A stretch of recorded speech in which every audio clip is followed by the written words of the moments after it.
Good morning from Neil Island. তো ইংরেজরা নাম দিয়েছিলেন নীল আইল্যান্ড, কারণ এদিকে চারিদিকে সমুদ্রের জলটা নীল। কিন্তু পরে আমাদের ইন্ডিয়ান গভর্নমেন্ট নাম চেঞ্জ করে এটাকে শহীদ দ্বীপ করে, আর হ্যাভলকের নামটা চেঞ্জ করে স্বরাজ দ্বীপ। তো আমরা গভর্নমেন্ট ফেরি বুক করলাম, অনেকেই খুব টেনশন ধরাচ্ছিল হবে না, গভর্নমেন্ট টিকিটে খুব রাশ থাকে, বুক হয়ে যায়, পাবেন না। তো কিন্তু বেশ কিছুজন আবার সুবুদ্ধিও দিয়েছে, বলছে আপনারা কালকে সকাল 6টায় গিয়ে লাইন দিন, দেখুন, না হলে প্রাইভেট ফেরি বুক করবেন। তো এখানে দুটো লাইন আছে, এই বাইরের লাইনটা হচ্ছে ছেলেদের লাইন, আর ভেতরে ঢুকে গিয়ে হচ্ছে মহিলাদের লাইন। তো আমি ওকে দাঁড় করিয়ে দিয়েছিলাম যাতে একটু তাড়াতাড়ি হয়। তো আমাদের ফাইনালি আমরা টিকিট পেয়ে গেছি আপনাদের সবার আশীর্বাদে। একটা সিপ আছে 7টায়, ওটার টিকিট পাইনি, 8:45 টিকিট পেয়েছি, একটু বেশি দামের, মানে 650 হচ্ছে সিট ক্লাস, সেটার হচ্ছে দুজনে 650 মিলিয়ে 1300। ওটা আমরা পাইনি, আমরা চেয়ার কাটে পেয়েছি, যেটা আমাদের দুজনের মিলিয়ে লেগেছে 1760 টাকা দুজনের মিলিয়ে। তো চলুন, স্কুটি করে এসেছি, হোটেলে যাব, ফ্রেশ হয়ে 8:45 এখানে আসবো।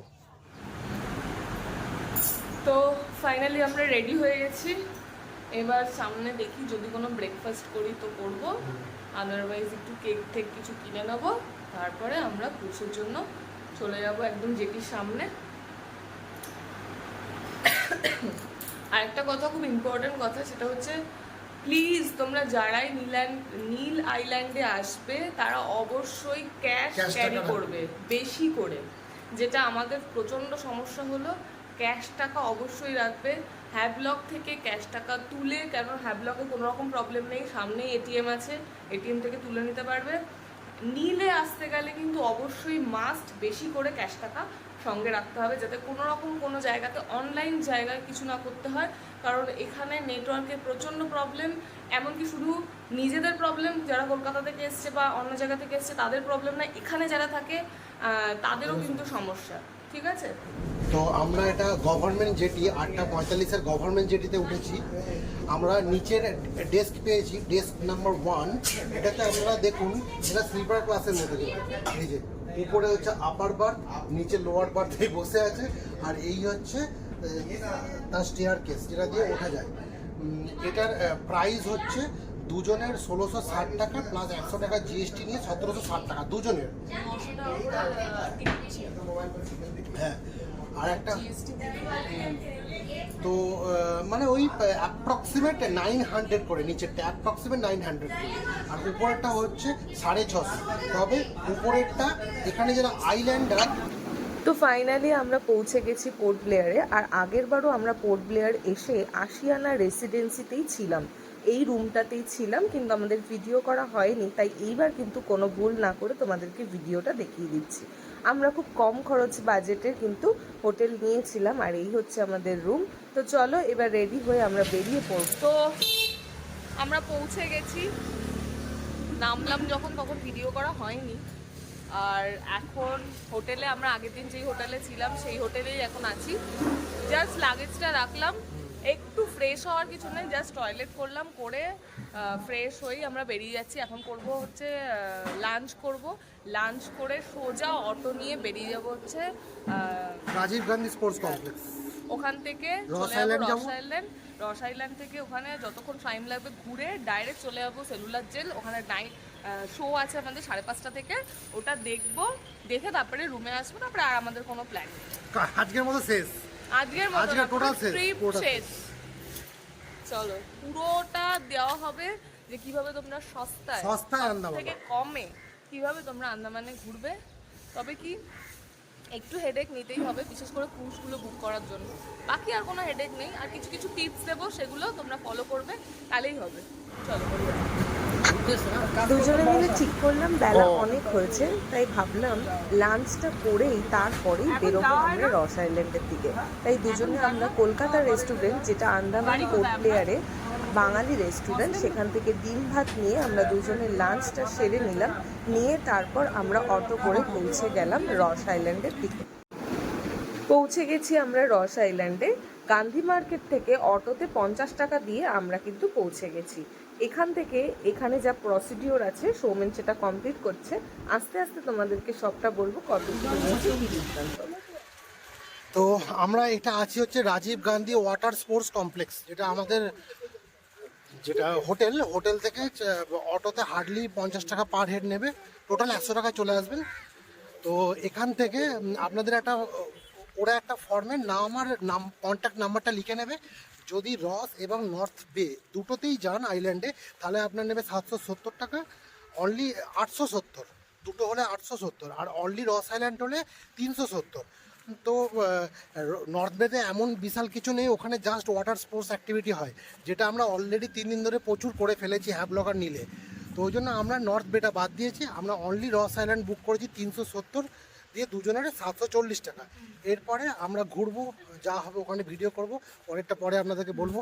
তারপরে ওনারা বললো যে আমাদেরকে পার্কে এসে কিছুক্ষণ ওয়েট করতে, ওনারা ফোন করে দেবে, কারণ একটা বোটে মিনিমাম 10 জন যাওয়া যাবে, তাই 10 জনকে ওরা কালেক্ট করে তারপরে ফোন করে নেওয়ার পরে আমরা এখন যাচ্ছি বোটে উঠতে। ওঠার পরে পৌঁছে আবার দেখা হবে।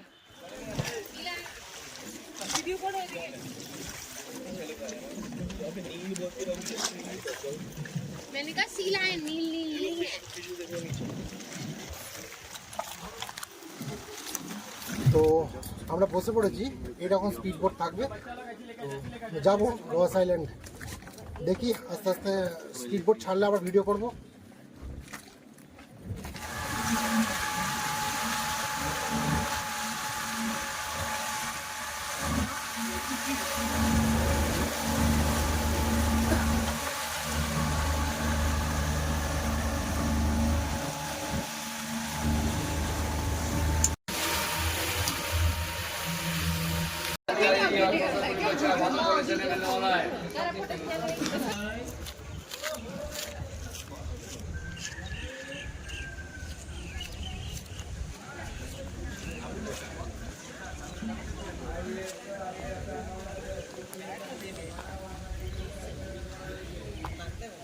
আমরা চলে আসছি ফাইনালি রস আইল্যান্ড, যেটার ভালো নাম হচ্ছে নেতাজি সুভাষচন্দ্র আইল্যান্ড। তো এখানের বিশেষত্ব হচ্ছে এখানে জাপানিজ বাংকার আছে। দ্বিতীয় বিশ্বযুদ্ধের সময় জাপানিজরা এই বাংকারগুলোকে ব্যবহার করেছিলেন, তারপর নেতাজি সুভাষচন্দ্র বোসকে হ্যান্ড ওভার করে দিয়ে জাপান চলে যায়। তো এখানে প্রচুর হরিণ আছে, সামনে একটু দেখাও। ঢুকতেই আমি কিন্তু হরিণ দেখতে পেলাম, আর দেখেই কিন্তু ভীষণ অবাক হয়ে গেছিলাম, কারণ হরিণ মোটামুটি আমরা কাছের থেকে কেউই দেখতে পাই না, হয় কোনো ফরেস্টে গিয়ে দেখতে পাই, সেটাও খুব দূর থেকে, আর নয়তো বা কোনো চিড়িয়াখানা, সেটা টিকিট কেটে দেখতে হয় আমাদেরকে, তাও খাঁচার বাইরে থেকে। আর এখানে নর্মালভাবে হরিণ ঘুরে বেড়াচ্ছে, সেটা খুব আশ্চর্যজনক নয়? আর আমার তো দেখে এত ভালো লাগছিল, এত এক্সাইটেড হয়ে গেছিলাম যে কি বলবো তোমাদের। এই যে ভিডিওটা দেখতে পাচ্ছ, দেখো ভালো করে গাছের ওপরে ময়ূর বসেছিল, আর ময়ূরের পেখমটা অনেক বড় ছিল। সামনে থেকে দেখেছে কি ভালো লাগছিল, গাছের ডালগুলোতে ভর্তি ময়ূর ছিল। জায়গাটা অতীব সুন্দর, এত ভালো লাগছিল। আমি সমুদ্রের পাড়ে গিয়ে হেডফোনে গান শুনতে শুনতে অনেকটা নিজের মতো একা সময় কাটাচ্ছিলাম, যেখানে সৌমেনও ছিল না। খুব দারুণ একটা সময় কাটছিল। আর দেখো পুরো শুনশান জায়গাটা, লোকজন ছিল তবে খুব অল্প, আর ঠিক এই জায়গাটাতে আমি বসেছিলাম। দেখো হরিণগুলো কেমন করে আসছে, কি ভালো লাগছে ওদের সারি সারি হরিণগুলো দেখতে। আর ওদের দলগুলোতে যখনই তুমি ওদের কাছে যাবে, ওরা কিন্তু ছুটে চলে যাবে অনেক দূরে, অনেক দূরে।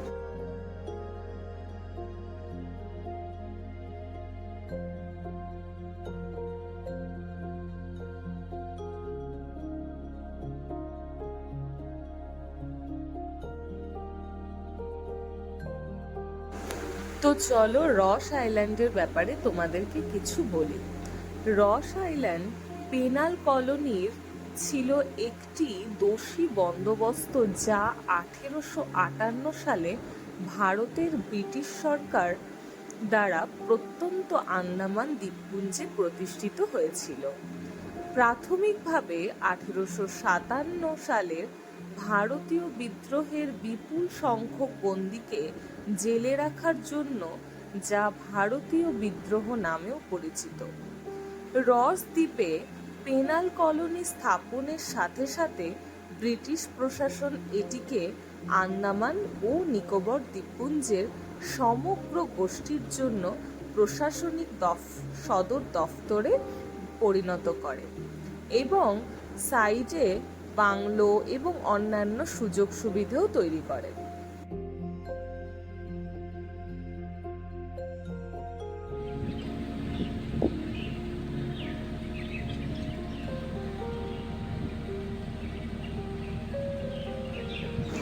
ভারত থেকে আসা রাজনৈতিক বন্দীদের ওপরে ব্রিটিশ কর্তৃপক্ষের বর্বরতার জন্য পেনাল কলোনিটি কালা পানি বা কালা জল নামে কুখ্যাত ছিল এবং যাদের অধিকাংশই 1860 সালের মধ্যে ক্লিয়ারেন্সের প্রাথমিক পর্যায়ে অসুস্থতা ও নির্যাতনের কারণে মারা গিয়েছিল।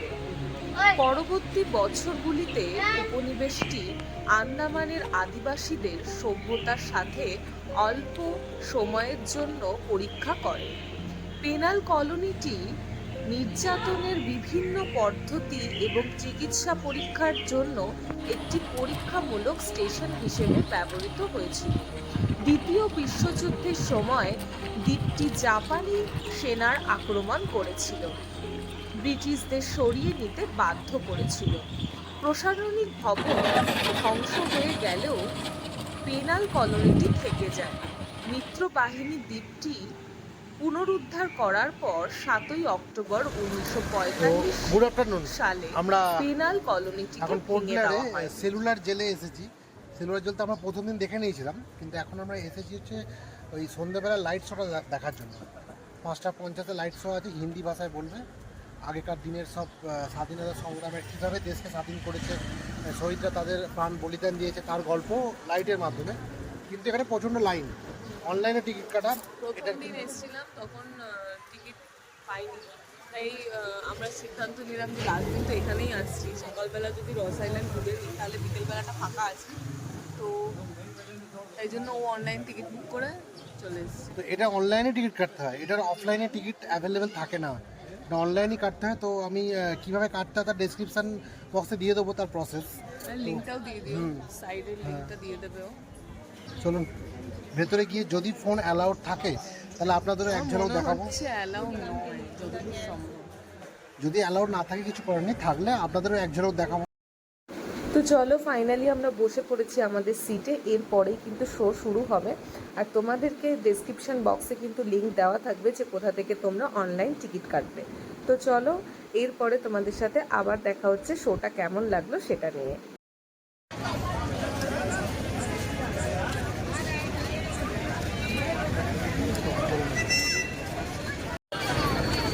তো দেখা হয়ে গেল আমাদের লাইট শো, দারুণ।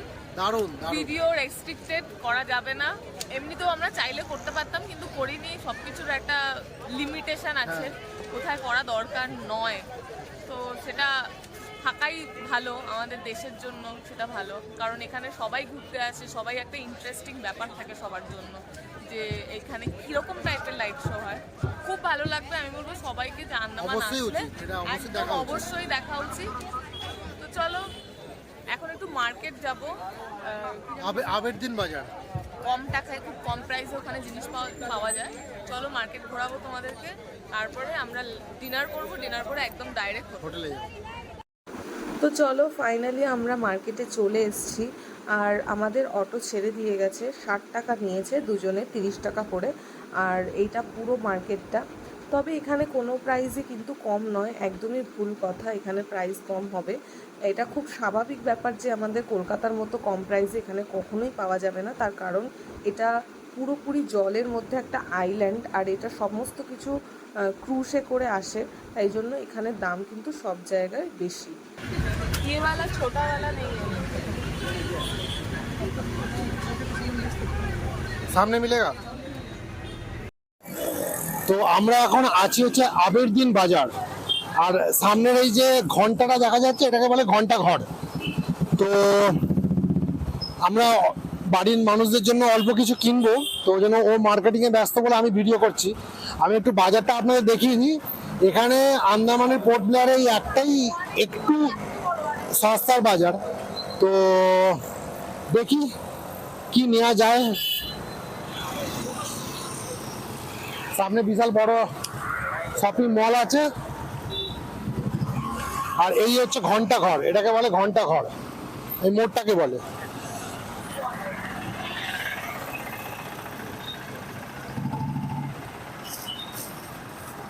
কি নিচ্ছ? 145। আবার দেখিয়ে দাও। এটা 145 কাই নজর না লাগ যায়।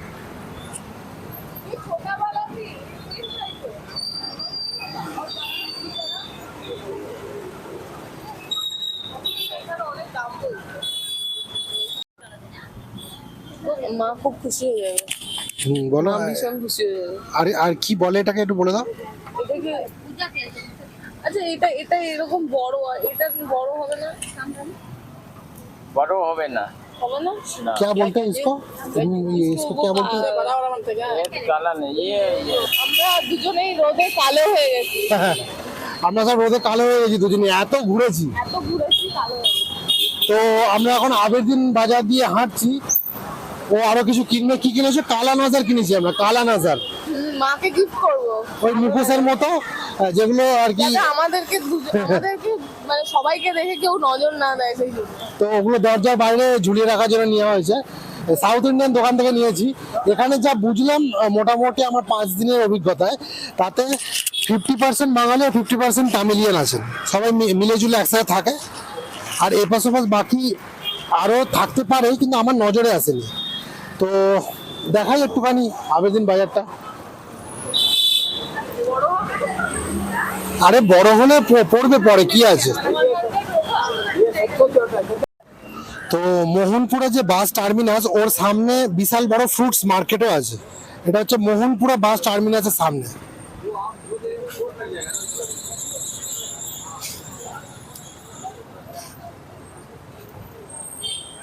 এই যে লাল কলা, এইটা সাউথের দিকে খুব পাওয়া যায়। আমি যখন সাউথে গেছিলাম তখন এটা খেয়েছিলাম, লাল কলা।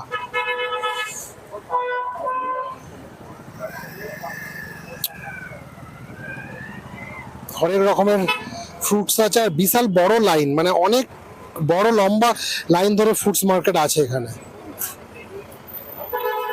এটা হচ্ছে হোটেল কলকাতার পাশে।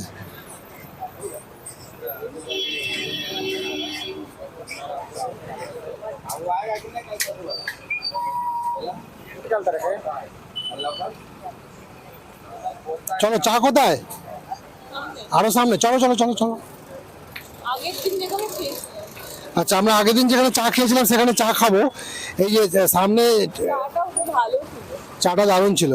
সামনে এইভাবে ভ্যানে করে এই যে রসুন আদা বিক্রি হচ্ছে।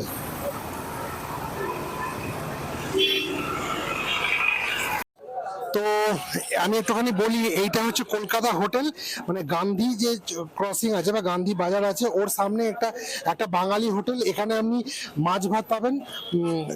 মাছ ভাত পাবেন যেটা হচ্ছে সামুদ্রিক মাছ, সেটা থালি হচ্ছে 150 টাকা। যদি কলকাতার রুই হয় তাহলে থালি হচ্ছে 200 টাকা। বিরিয়ানি 150 টাকা। পরোটা 12 টাকা পিস। তো এরকম। আর এইটা হচ্ছে, এই হোটেলটা হচ্ছে, আমি একটু লোকেশনটা দেখিয়ে দিই। এই যে সামনে গান্ধী মূর্তি, পেছনে স্টেট ব্যাংক, আর এটা হচ্ছে bus terminus Mohanpura bus terminus.